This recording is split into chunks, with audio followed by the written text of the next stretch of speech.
Bill విషయంలో YCP తీరుపై AP BJP అధ్యక్షురాలు పురంధేశ్వరి విమర్శలు చేశారు. పార్లమెంట్లో వ్యతిరేకించి రాజ్యసభలో సమర్థించారని, దీనిపై తమ వద్ద ఆధారాలు ఉన్నాయని ఆమె పేర్కొన్నారు. పోలవరంపై కేంద్ర రాష్ట్ర ప్రభుత్వాలు సంప్రదింపులు జరుపుతున్నాయని, ప్రాజెక్టు ఎత్తు పెంచడం వల్లే ముంపు పెరిగే అవకాశం ఉందంటూ ఆమె వ్యాఖ్యానించారు.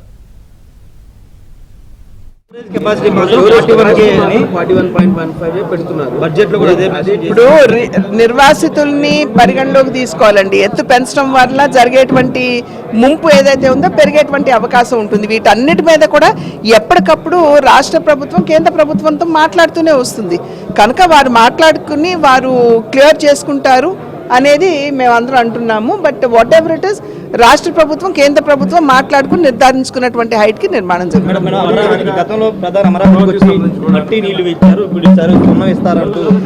15,000 కోట్ల రూపాయలు ఏడీబీ మాధ్యమంగా ఇప్పించామండి. 11,000 కోట్ల రూపాయలు హడ్కో మాధ్యమంగా ఇచ్చాం. 2,500 కోట్ల రూపాయలు 2,500 కోట్ల రూపాయలు అంతకుముందు కేంద్ర ప్రభుత్వం ఇచ్చింది. 20,000 కోట్ల రూపాయలతోటి ఔటర్ రింగ్ రోడ్ నిర్మాణం జరుగుతుంది. 29,000 కోట్ల రూపాయలతోటి అనంతపురం నుండి అమరావతికి డైరెక్ట్ రోడ్ వేస్తున్నాం. ఇవన్నీ ఎందుకు చేస్తున్నాం?